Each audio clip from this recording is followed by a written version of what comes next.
Perfect. With that, let's move on to a question submitted by you. Today's question comes from Rachel. Rachel says, I liked episode 16. Can you expand on the different types of weddings there are? I'm doing a destination wedding. Thank you, Rachel, for sending in your question.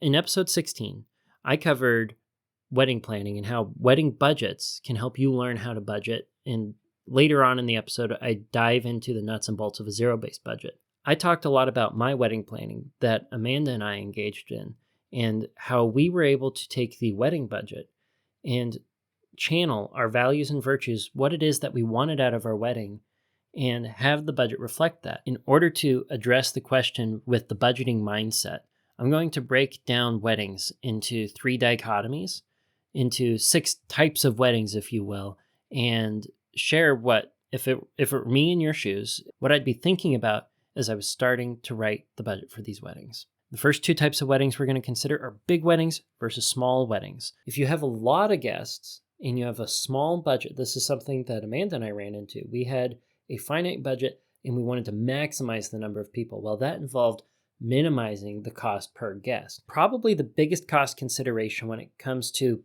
per guest expense is going to be the meal. When Amanda and I did our wedding planning, a buffet style was ultimately going to cost more than having the meals plated and brought out to the guests. And that seemed weird to us because plated meals and having the staff on hand to bring all the guests individual plates, well, that seemed like it was going to be a fancier event than having everyone go through buffet style. But there's going to need to be more of everything made buffet style for the sole purpose that you don't know which guests are going to grab which food, and people are going to want to come back for seconds. So it becomes more efficient to have the food plated, at least in the situation that we ran into. So to reduce cost per head, we ended up having a plated meal.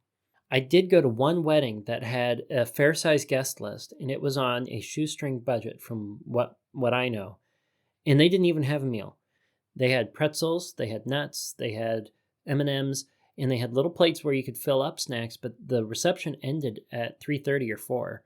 You didn't end up having to feed every guest. Dinner was the responsibility of your guests after the wedding. While Amanda and I wanted to provide meals for all of our guests, it's not something that you have to do. Let's consider if the guest list is intended to be much smaller. If you have fewer guests, you can afford to spend more per guest. The other thing to think about is if you have a smaller guest list, your options for venues might be more plentiful.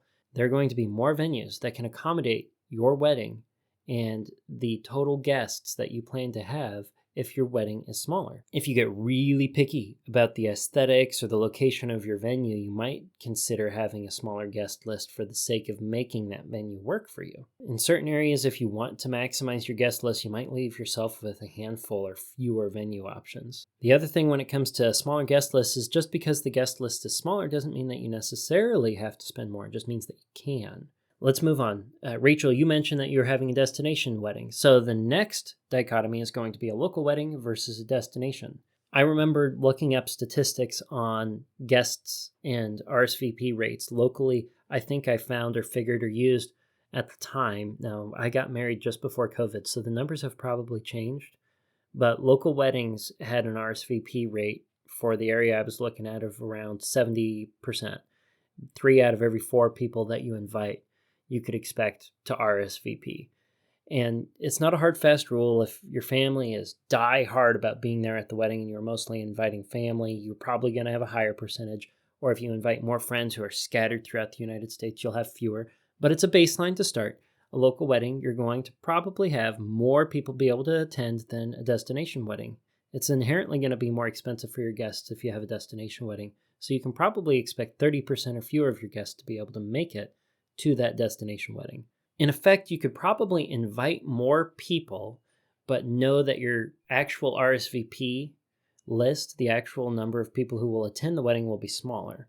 A good wedding planner could help you figure that out. And that's the other thing. If you have a destination wedding and your destination is somewhere that you're not necessarily familiar with, it's a place that you haven't been or haven't been to very often, a wedding planner would probably be worth their weight in gold in planning that wedding. They're going to be able to know the area, know the timing, know the traffic, and think of things that you're not going to be able to think of if you're trying to DIY a destination wedding.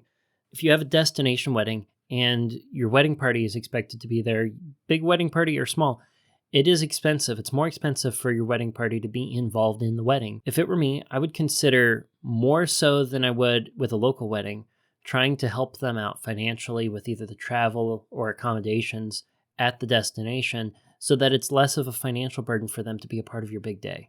When Amanda and I were planning our wedding, we used theknot.com, not sponsored by the way, to build a website. And on the website, people could RSVP. They could look at the meal options. They could read a little story about us. They could see engagement photos. We even had a list of accommodations where people could stay.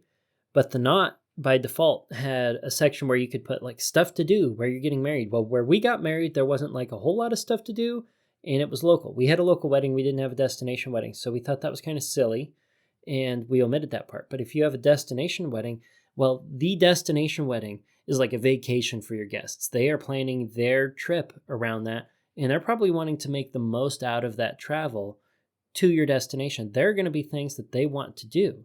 So you might, if you put together a website or in the invites, list some of the cool things that they can do to capitalize on their time, either before or after your wedding. I think providing them with accommodations or discount codes and then a list of different things to do can be really helpful when you're doing a destination wedding.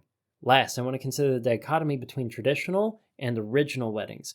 Now, this isn't like hard and fast. There are weddings that are like 100% traditional. It's exactly what you expect. It is the wedding that you see in the movies, and there's no deviation from cultural norms. It is running with the crowd and doing exactly what the parents of both sides of the family expect. But there are also going to be very non-traditional weddings and things that are original, more or less creative ways that the couple is expressing their marriage. Amanda and I did one thing that was pretty creative. We decided to, instead of doing some sort of symbol of unity like the sand, where you pour sand into an hourglass or into a frame, we ended up making a paper mache volcano that, instead of being just the typical baking soda and vinegar sort of thing, used hydrogen peroxide and soap and yeast. It's an experiment that your chemistry teacher might refer to as elephant toothpaste or elephant snot. And you pour them together and the volcano erupts and it's like really frothy. And the result is just really soapy water. And it was something that we thought would be really fun to do. We poured the two different things in. It erupted. It wasn't like a huge eruption, but it was fun. And we had a whole bunch of kids sitting down in front of the table where we had the volcano. Amanda had a lab coat over top of her wedding dress, and I had like the big sciencey goggles and a mad scientist wig. It was pretty fun. That's one of my favorite pictures that came out of the wedding reception, was us doing that. And so that's something that you can do. The thing is there's a thing called wedding tax, and wedding tax is typically going to be associated with some of the more traditional stuff.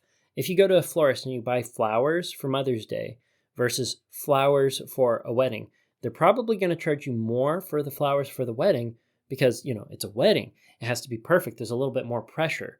It's wedding tax.